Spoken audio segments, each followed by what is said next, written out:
Yes students, आज हम पढ़ेंगे हिंदी साहित्य का आदिकाल और आदिकाल के अंतर्गत हिंदी साहित्य का काल विभाजन और नामकरण।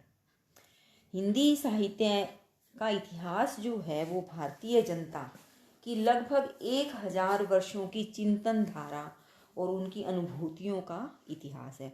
अनुभूतियों का अर्थ होता है अनुभव, और इसके अध्ययन की सुविधा के लिए हमें इसका विभाजन, नामकरण और वर्गीकरण करना, समझना व पढ़ना आवश्यक है।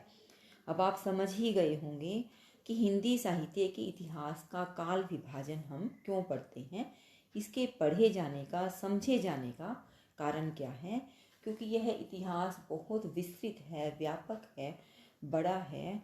उसका वर्गीकरण करके, समय के अनुसार उसका नामकरण करके ही हम इसको समझ सकते हैं। हिंदी साहित्य के इतिहास को जानने के लिए जो इसको हम काल विभाजन करेंगे, उसके मुख्य आधार क्या है, किन आधारों पर हम इसका विभाजन पढ़ते व समझते हैं। तो पहला प्रमुख आधार है तत्कालीन साहित्य की प्रमुख प्रवृत्तियाँ। प्रवृत्तियों का अर्थ है विशेषताएं, तत्कालीन का अर्थ है जिस समय के बारे में हम पढ़ रहे हैं उस समय की प्रमुख विशेषताएं।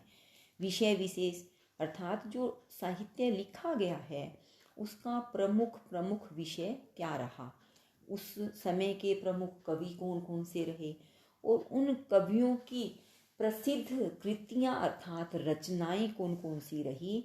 इन सभी आधारों पर हम हिंदी साहित्य के काल विभाजन को पढ़ते व जानते हैं। प्राथमिक इतिहास, लेखक व रचनाएं। तो सबसे पहले हिंदी साहित्य के इतिहास को लिखने की जो शुरुआत की वह की थी गारसा द तासी व शिव सिंह सेंगर ने। इन्होंने इस परंपरा का सूत्रपात किया, अर्थात इतिहास लेखन करने के कार्य को शुरू किया, पर कुछ खास कार्य नहीं कर पाए। जब हम हिंदी साहित्य के इतिहास को पढ़ते हैं, जानते व समझते हैं, तो मुख्य तौर पर इसे हम 4 भागों में विभक्त करते हैं कि पहला आदिकाल, पूर्व मध्यकाल, उत्तर मध्यकाल और फिर आधुनिक काल। इन 4 भागों के आधार पर हम हिंदी साहित्य के इतिहास का काल विभाजन करते हैं। तो आइए सबसे पहले हम पढ़ेंगे आदिकाल। आदिकाल का नामकरण आचार्य शुक्ल ने क्या किया? इन्होंने इसे वीरगाथा काल कहा और संवत 1050 से 1375 तक इसकी समय सीमा मानी।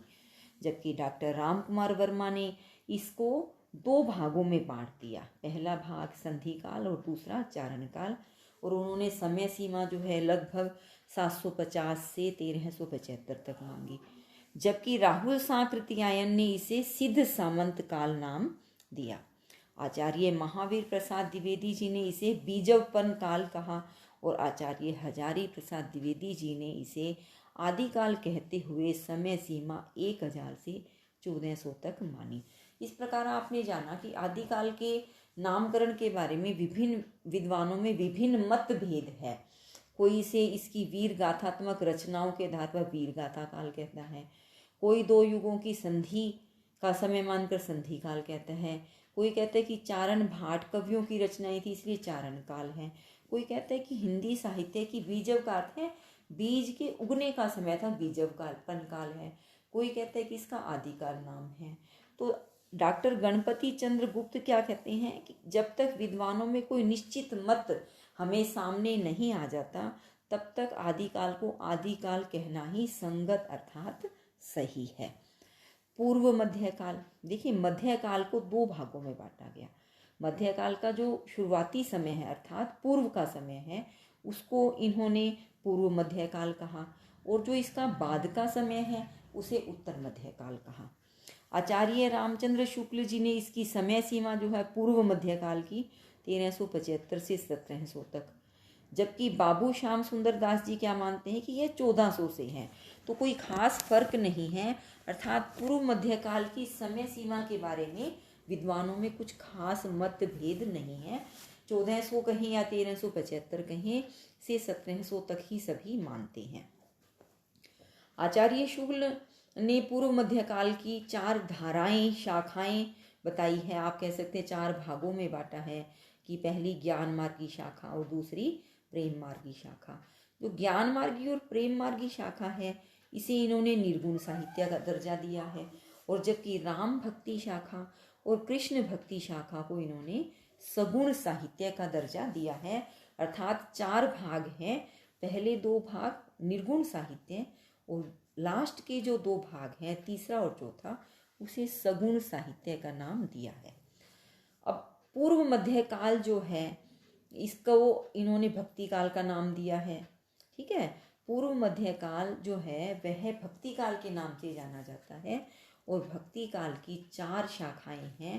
पहली 2 जो हैं वो निर्गुण साहित्य है, और लास्ट की 2 कृष्ण और राम काव्य धारा, उसे हम सगुण साहित्य के नाम से जानते हैं। तो सगुण साहित्य के बारे में विद्वानों में कोई मतभेद नहीं है। पूर्व मध्यकाल के बारे में भी, उसके नामकरण के बारे में या और समय सीमा के बारे में कहीं भी कोई खास मतभेद नहीं है। यह भक्तिकालीन साहित्य है जो समन्वय का साहित्य है, प्रेम और भाईचारे का साहित्य है। तो निर्गुण साहित्य के नाम के बारे में हजारी प्रसाद द्विवेदी जी जो है थोड़ा सा मत बताते हैं कि ज्ञान मार्गी जो शाखा है उसे निर्गुण भक्ति साहित्य, और जबकि डॉक्टर राम कुमार वर्मा है वो ज्ञान मार्गी को संत साहित्य कहना चाहते हैं। मतलब शुक्ल जी ने इसे क्या कह दिया, ज्ञान मार्गी, और जो हजारी प्रसाद द्विवेदी जी हैं उन्होंने इसे निर्गुण भक्ति साहित्य, जबकि राम कुमार वर्मा संत साहित्य कहते हैं। अर्थात ज्ञान मार्गी शाखा के 3 नाम सामने आते हैं, निर्गुण भक्ति साहित्य, ज्ञान मार्गी शाखा या संत साहित्य।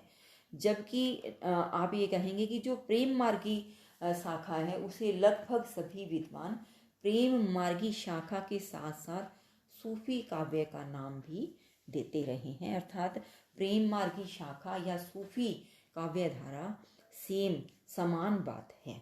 अब हम पढ़ेंगे उत्तर मध्यकाल। तो इसकी समय सीमा के बारे में विद्वानों में कोई मतभेद नहीं है, सभी इसे संवत 1700 से 1900 तक मानते हैं।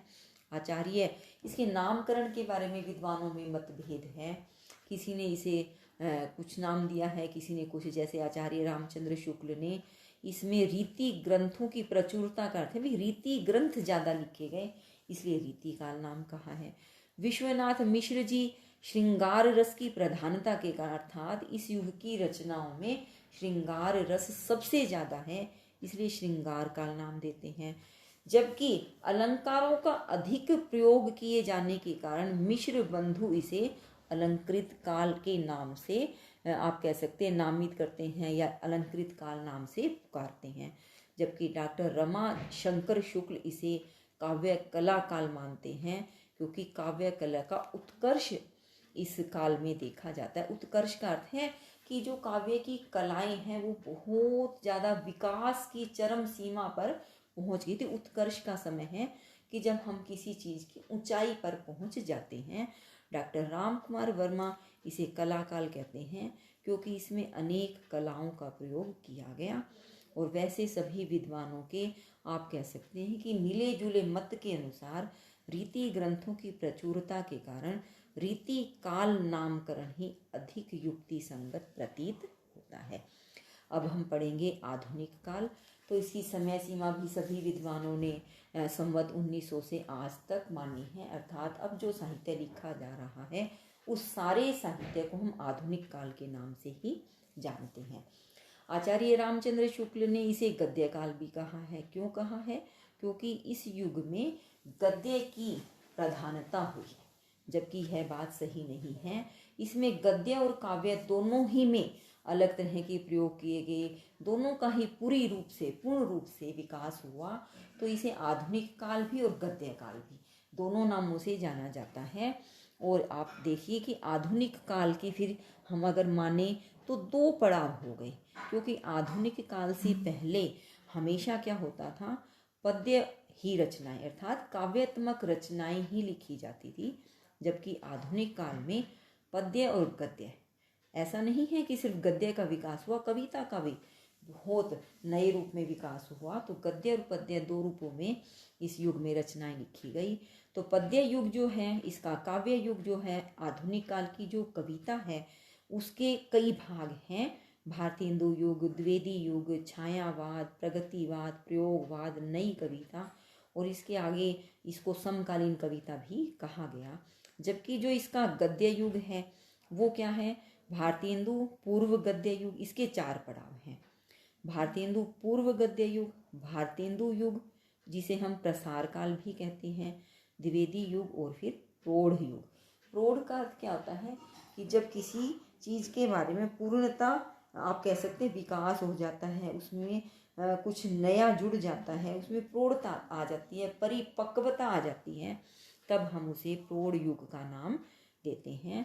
और भारतेंदु पूर्व गद्य युग का अर्थ क्या है कि प्रसार काल का अर्थ गद्य का जो विकास शुरू हुआ सही मायने में वो भारतेंदु जी से ही हुआ, लेकिन उससे पहले भी कुछ गद्य रचनाएं लिखी गई जिसे हम भारतेंदु पूर्व गद्य युग के अंतर्गत पढ़ते हैं। भारतेंदु जी ने हिंदी साहित्य को के गद्य को एक आयाम प्रदान किया, एक प्रसार प्रदान किया, और फिर आप ये कह सकते हैं कि उसके अंदर जो निखार है वो द्विवेदी युग में आया, और द्विवेदी युग के बाद प्रौढ़ युग तक हिंदी गद्य आज अनेक विधाओं के साथ पूर्णतः विकसित है।